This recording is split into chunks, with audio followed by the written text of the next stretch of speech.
Olá, estamos aqui para mais um Rosilma Roldan e os Jovens Pensadores.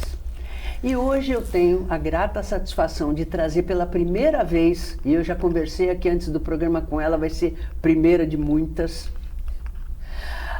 a doutora Áurea. Ela vai se apresentar melhor para vocês. Eu tenho o prazer de trazê-la aqui por um assunto muito importante. Recentemente, ela escreveu para o nosso jornal, o principal jornal aqui da Baixada Santista, a Tribuna, sobre o assunto sobre o qual nós vamos falar hoje, que é o problema da guarda, né? A guarda do casal que se separa. A guarda, como é que fica? E a criança é motivo de disputa? Como é que é essa história? E ela tem muita experiência disso. Um artigo maravilhoso que ela escreveu na Tribuna e por isso ela está aqui. E quero agradecer aqui a Ruth Teixeira, que sempre me indica pessoas maravilhosas para compartilhar conhecimento com o nosso público. E aqui eu mando aqui um beijo grande para o Edson, meu sobrinho, que tenho certeza está aqui atento a esse programa. Já falei de você para a doutora Áurea, ela se pôs à sua disposição, meu querido. Um beijo grande aí para você. Doutora, boa tarde, um prazer enorme estar aqui com você. Já conversamos, já começamos a fazer o programa antes do programa. E como é que essa história dentro do direito de família, essa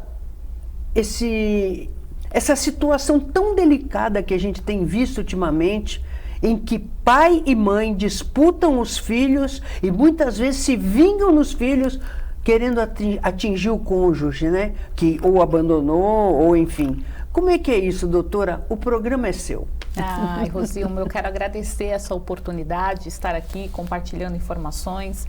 As pessoas, elas precisam dessa consciência, porque somente assim elas têm a propriedade da decisão e da decisão certa, né? E é uma honra, e sim, todos os convites aqui já estão aceitos para que eu possa contribuir. Eu acho que nós temos esse dever na sociedade. E assim, Rosilma, infelizmente, num divórcio, esse cenário ele é muito comum. Quando as pessoas se separam, os casais, eles muitas vezes, por mágoas, por ego, por vingança, um contra o outro, acabam usando o filho como triunfo disso. A criança e o adolescente, porque a gente fala muito da criança, mas o adolescente também, que está em desenvolvimento, ele é a parte mais vulnerável. E eu falo que é uma questão tão importante que ela não toca só o casamento, o final daquele casamento, né? Onde eles deveriam estar preparados ou se preparando para uma nova vida.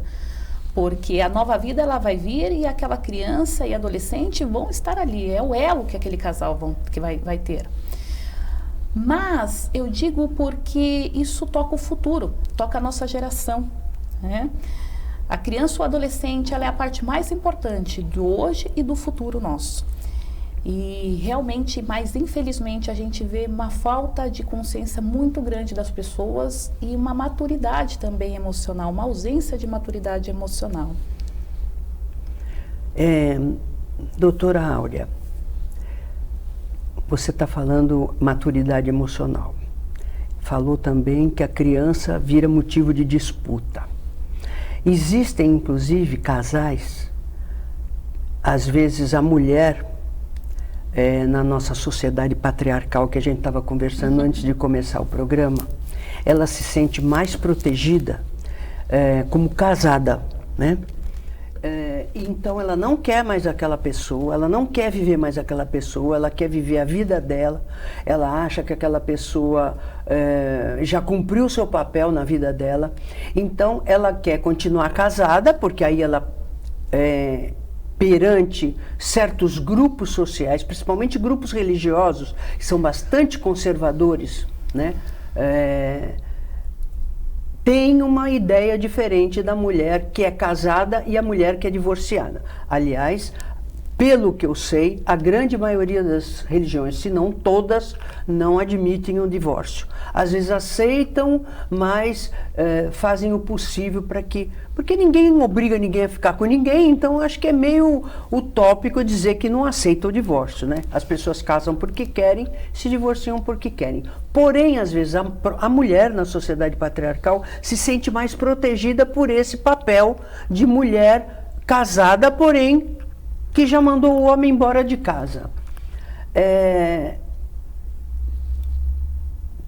Eu queria perguntar para a doutora o seguinte: a maioria das pessoas, ela quer ficar com tudo na mão, só que escolhas implicam perdas. Então a pessoa quer continuar casada, mas quer levar a vida de solteira, ficando com as vantagens do casamento e as vantagens da solteirice que ela inventou lá. E a criança em tudo isso, ela casada no papel, solteira de fato, e a criança em tudo isso, cadê meu pai? Isso é muito comum naquelas questões de divórcio, onde as pessoas estão separadas de fato há algum tempo, né? Porque antes do divórcio, muitas vezes, existe a separação de fato, que é aquela separação da vida real, onde as pessoas elas veem que não dá mais, se tornou insuportável a vida conjugal. Mas, por outras razões, seja elas de interesse pessoal, de querer viver uma solteirice, como você bem colocou, Rosilma, seja ela por questões financeiras, porque muitas vezes existe ali uma dependência financeira, uma vulnerabilidade financeira, elas continuam convivendo no mesmo lar. Tá? É uma situação que depende mais delas do que do poder judiciário. As pessoas, elas faltam a consciência de que o início e fim estão nelas. Porque quando as pessoas, elas têm o poder, e elas só perdem quando elas entregam, mas quando elas ainda têm o poder de decidirem sobre a própria vida, não vai ter ninguém melhor para decidir do que elas mesmas. Porque, apesar do divórcio, foram elas que viveram juntas. São elas que sabem as necessidades de cada uma delas e que, atendidas, isso refletirá diretamente nos filhos. São elas que conhecem as dores, os sonos, os medos, os anseios daquela criança e daquele adolescente, Rosilma. Então, a separação de fato, ela é um fato que existe bastante. E que sim, muitas vezes a gente tem problema disso, né? Na maioria delas, mas por uma ausência dessa consciência dos pais. E aí deságua no divórcio. Muitas vezes, na maioria delas, um divórcio litigioso, onde esse poder de decisão é entregue para um terceiro, quem? O juiz. Que na sua atividade se empenha para fazer o melhor, mas o melhor de um terceiro nunca vai suprir o melhor de um pai e de uma mãe. O melhor dos operadores do direito, que nós, advogados, que estamos ali, né, muitos advogados sérios, comprometidos, empenhados com um bom trabalho, não vai suprir o melhor do pai e da mãe. É claro que, às vezes, essa figura ela é importante para orientar, para dizer, né, as questões legais. Mas quando nós, advogados, estamos agindo no seio familiar, né, nossa responsabilidade é sempre entregar e conscientizar os pais que a decisão está na mão deles e que eles vão ser as pessoas mais importantes para decidirem sobre as questões dos filhos. Tem muita gente que pergunta assim: doutora, olha, eu quero fazer uma regulamentação de guarda, né? Eu quero fazer uma regulamentação de regime de convivência, né?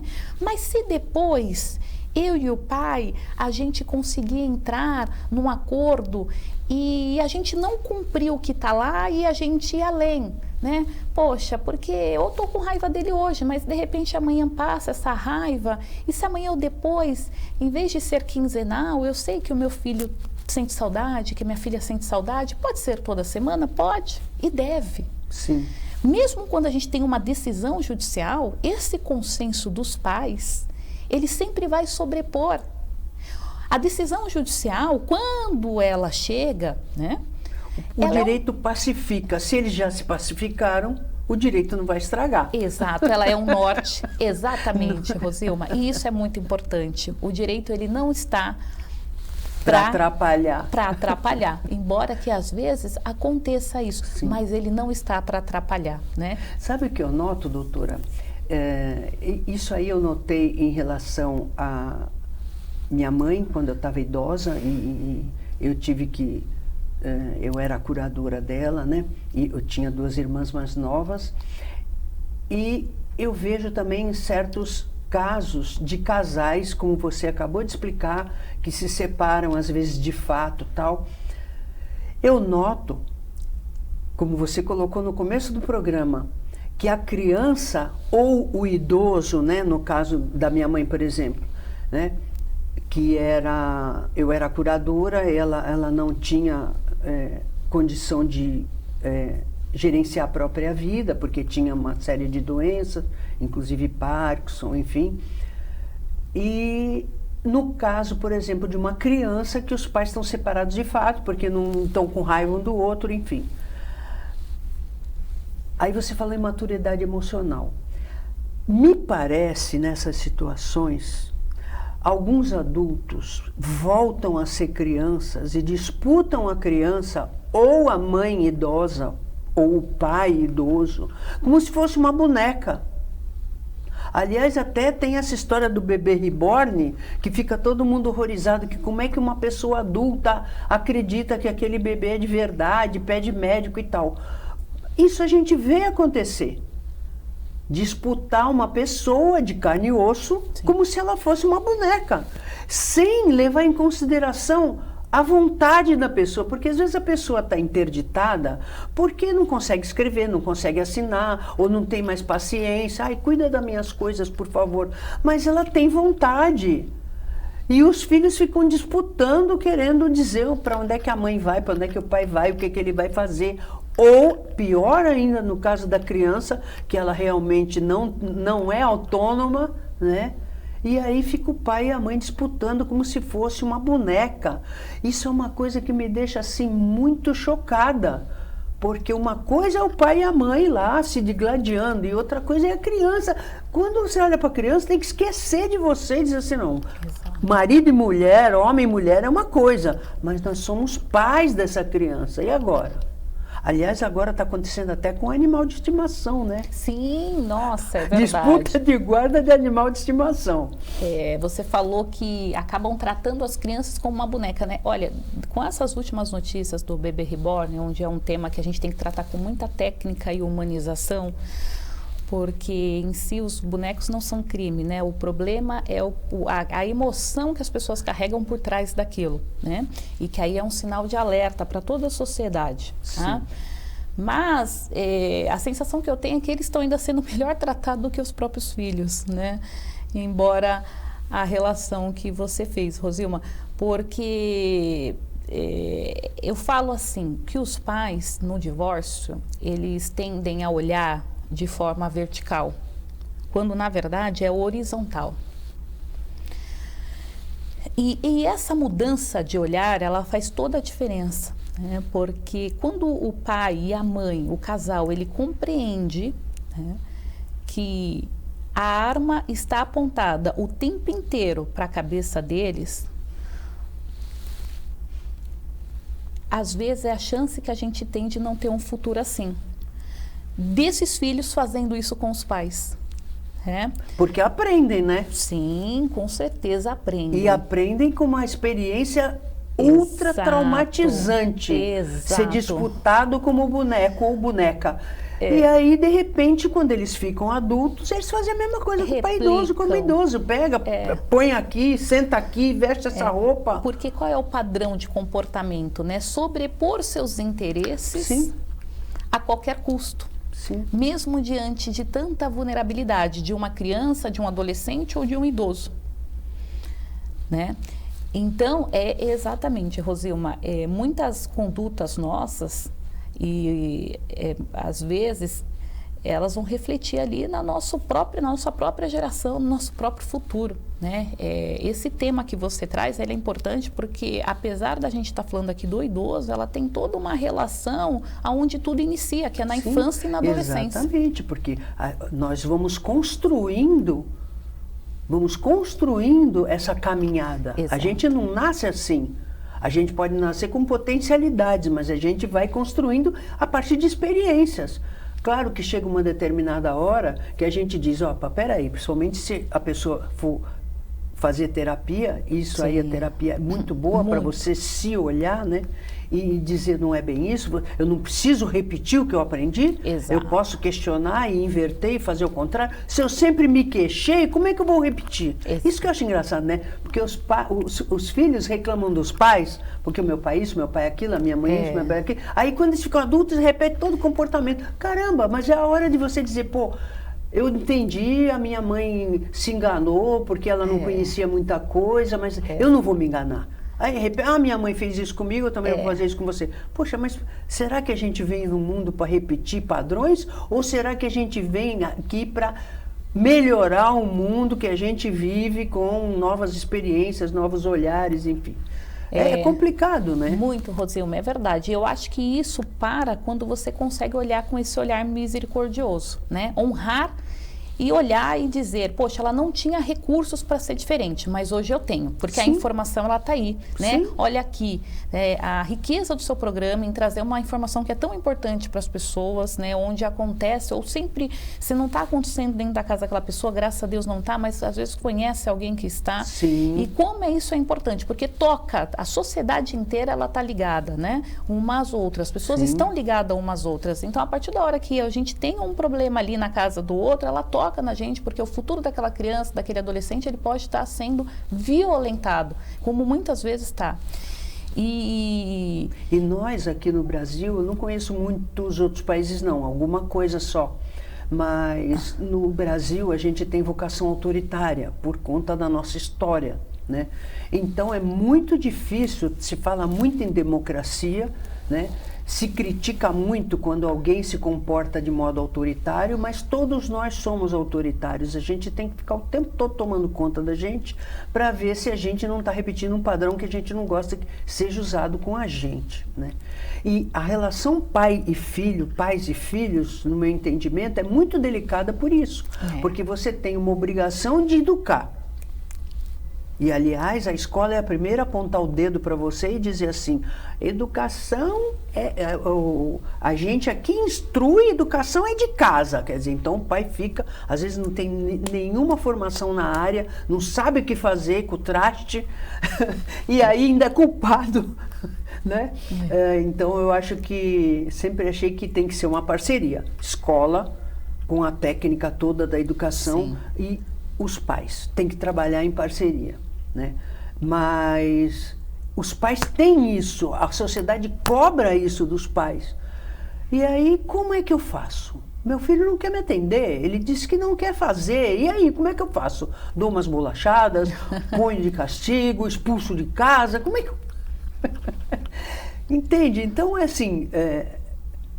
É complicado isso aí, é complicado, né? E a gente sabe que adolescente, quanto mais você apertar, mais ele mente e aí vai fazer mesmo. Tem que ser um trabalho de convencimento, né?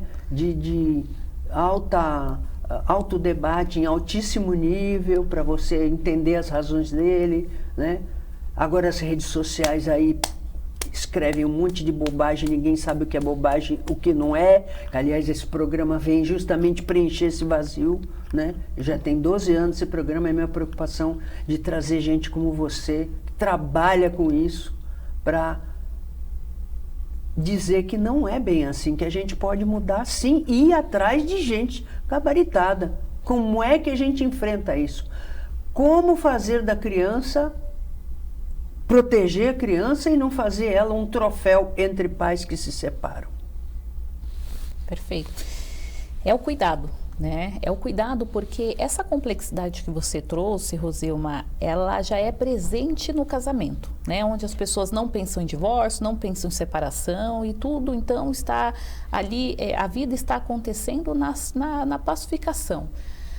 O problema né? E aí sim, aí mesmo assim nós já temos a complexidade, porque a paternidade, a maternidade, ela é uma escolha complexa. E muitas pessoas, né? Às vezes nem é escolha, é um acidente. Pois é verdade, né? Mas e como é que faz? Não tem volta. É verdade, né? Mas a maioria tem o poder de escolher se querem ser pais ou não, né? E assumir essa responsabilidade, né? Porque é claro que a paternidade e a maternidade é linda e tem muitos bônus, sim, mas o ônus também é alto, né? E romantizar isso, sim, não dá mais, né? A informação está aí, né? A cada dia, sim, que passa, né? A gente tem mais da vida real nas redes sociais, né? E é difícil para todo mundo, independente do momento da pessoa. Mas num divórcio isso ainda é mais complexo e é um cuidado. Porque, né, ainda tem que trabalhar com as mágoas. Exato. E a criança, queira ou não, é uma mistura dos dois. Exato. Então, quando você olha para o filho, você vê o outro. Exatamente, né? E aí é trabalhar de uma forma muito estratégica e pontual sobre as necessidades daquele filho, né? Você trouxe até um ponto muito importante. Nós gravamos nas redes sociais do nosso escritório um vídeo falando sobre guarda compartilhada de pet, regulamentação de visita, e foi um vídeo que deu mais de 60 mil views, sim, em menos de horas. Os animais conquistaram direitos, que antigamente era só de humanos, porque direito estava ligado à obrigação. Então, o pet, o animal de estimação, ele não tem obrigação, então não teria direito, né? Se enquadraria na proteção ambiental. Isso. E aí os animais eram protegidos. Mas já há muito tempo que o direito tem evoluído para ser reconhecido o direito dos pets mesmo, a ponto de você discutir a guarda não sendo mais um bem, exatamente, não sendo mais um bem, mas valorizando esse vínculo afetivo do dono com o pet. Isso. Né? E é uma questão que, embora a gente esteja falando de pet, mas também toca. Quem é que vai cuidar desse pet nesse divórcio? Quem é que vai cumprir as obrigações de pet shop, e muitos de pets ração? Escolhem o dono, e aí? Com quem ele vai ficar? Com o dono que ele escolheu? Ou ele foi escolhido por outro dono que quer ficar com ele? Exato. Porque às vezes tem disputa até nisso, não? O cachorro é meu. Exato, por ter uma propriedade sobre ele, sim, né? Aquele dono se achar na propriedade dele e nem respeitar ali a vontade do pet em relação à escolha, porque muitas vezes ele escolhe sim um dono, né? Sim. E aí, mas a pessoa ela tá mais preocupada com o querer dela do que no outro. Eu tenho uma parábola, eu estou escrevendo um livro agora que é Guarda para quem ama e não para quem quer. E na minha introdução desse livro... Aliás, eu acho que era o nome do seu artigo, não era? Não. Era, não. Me parece que é... Lá, ou então você escreveu eles citaram, isso, eu me lembro, achei interessante isso aí. Sobre esse livro, né? Guarda é para quem ama e não para quem quer, que é eu vou estar lançando ele agora em novembro. Ótimo. E é um livro que eu quero impactar não só as pessoas que estão passando por isso, mas também os advogados profissionais da área que... precisam de uma atenção diferenciada. O seio familiar não é uma disputa de danos materiais ou morais, né? Existe ali o que é de mais importante, que é o seio familiar, e também um grito ali para o Poder Judiciário acerca das questões familiares em relação aos filhos. E lá eu trago uma parábola bíblica que foi uma decisão do rei Salomão, onde duas mães... Sim. Tinha um filho falecido e um filho vivo, e elas diziam, as duas disputavam que aquele... o vivo era...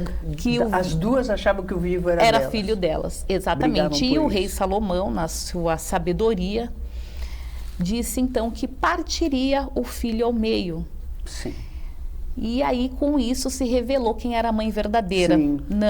Não faça Pode isso. deixar com ela. Pode deixar com ela. Então, eu acho que essa parábola, ela ensina muito a gente, sim, sobre o amor, sim, de um filho e o respeito da vida, a vida daquela criança, daquele adolescente e daquele pet também, que é um filho para quem o tem, né? Sim. E olhar a partir disso é você poder saber que nem sempre a guarda ela vai ser como você quer. Porque, de fato, ela não vai atender ao que aquela criança precisa, né? E ter esse olhar sensível para isso é resguardar, é proteger quem mais precisa, que é a criança, o adolescente e até mesmo o pet, como você muito bem colocou, Roseu, mas quando o pet escolhe uma das pessoas, como é que fica a vontade do outro, né? E a pessoa sabe, porque eles eles são mais sinceros do que as pessoas, né? Sim. Eles eu não vou dizer verbalizam porque eles não falam, mas será que não falam mesmo? A gente vê umas gravações nas redes sociais, o cachorro conversando, muito engraçado, mas você não tem dúvida. E ele escolhe e ele se posta do lado, e aí, o que você vai fazer? Então, eu acho que é isso mesmo que você colocou no seu livro. O amor, ele protege, mas ele não é um instrumento de poder. Quando você usa o amor, a pessoa, né, a criança, o adolescente, o pet, como instrumento de poder, aí o rei Salomão tem que chegar com a espada e dizer, bom, então eu vou dividir no meio. Porque a mãe vai se revelar. O pai, né? Na verdade, né? É verdade. Mas esse negócio de guarda, doutora, nós temos um minutinho já, terminando o programa. Nem fiz intervalo, porque o assunto é muito importante. Esse negócio de guarda, você vai voltar mais vezes para falar desse assunto, porque esse assunto é muito importante.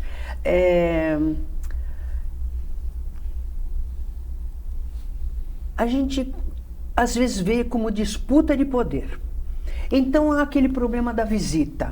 O pai quer visitar, a mãe não quer deixar, ou ao contrário. Às vezes, ao contrário, a mãe põe a criança à disposição, a criança fica esperando, o pai não aparece, né? Alguma coisa assim. Ou ao contrário, a mãe não aparece. Uma pergunta rápida para uma resposta rápida para a gente terminar. No caso de uma visita em que o pai e a mãe ainda não passaram pelo juiz, estão separados de fato, combinaram a visita, né? A criança está com a mãe e o pai aparece para visitar a criança.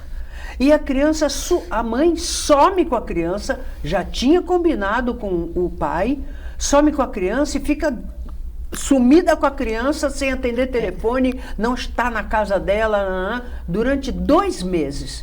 Isso aí prejudica, por exemplo, no caso dela pedir a guarda para o juiz? Sim. Prejudica? Prejudica. Olha, infelizmente vou ter que ser breve, mas eu vou te responder. Quando falta ordem moral, a gente precisa da ordem legal. Nesse caso, a gente precisa ter regularizado essa regulamentação de visita, porque num caso desse, a gente faz uma busca e apreensão da criança. Olha a situação que às vezes a gente tem que sujeitar. E a busca e a apreensão, ela pode ser sim complexa, mas às vezes é aquilo que precisa para aquele pai, para aquela mãe despertar do mal que ela está fazendo, né? E com certeza isso vai ser prejudicial no pedido de guarda que essa mãe fizer, porque é uma patente alienação parental, né? É uma patente alienação parental, ainda que velada, ainda que não declarada para essa criança, mas muito evidente no Poder Judiciário, muito evidente para nós operadores do direito. Quer dizer que mesmo que a guarda esteja, por exemplo, de fato, que não houve divórcio, com a mãe, e ela combinou com o pai, que o pai iria buscar a criança, e ele chega lá e a criança sumiu e some por 2 meses, isso aí, quando ela for pedir a guarda para o juiz, né, porque é de fato, para ficar uma guarda legal, vamos dizer assim, se o pai demonstrar o que aconteceu, muito provavelmente ela demonstra que não tem condição de ficar com a guarda da criança, porque ela está usando a criança como troféu. Pois é, a alienação parental, ela pode desaguar numa perda de guarda. É uma sanção que a lei coloca, tá? O fato dela ter feito isso não determina se ela tem condições ou não, mas ela pode perder a guarda por isso. E é importante que esse pai registre esses fatos. O boletim de ocorrência não é prova de fato, mas ela é prova de registros, que de fato aquele dia aconteceu, né? Que de fato aquele dia aquele pai teve lá. Guarda passagens, guarda os custos que teve, testemunha, boletim de ocorrência, porque isso vai ser importante para ele poder garantir o direito que, apesar dos pais acharem que é deles, é da criança, porque é um direito da criança ter a convivência com o pai e com a mãe, independente daquela relação dos pais. Obrigada, vai voltar mais vezes, que esse assunto aí é um assunto muito importante para as nossas crianças, adolescentes e pets também. É verdade. Espero que vocês tenham gostado do programa de hoje. Prometo que vou trazê-las mais vezes. Podem escrever para a TV Com, fazendo perguntas para ela, que a próxima vez que ela vier, ela vai responder tudo para vocês. E espero estar novamente com vocês sábado que vem às 15 horas, com reprise quinta-feira às 20h30. E sabemos que pomos tudo no YouTube, no nosso canal Jovens Pensadores, para você assistir e rever quando quiser. Até o próximo programa, se Deus quiser.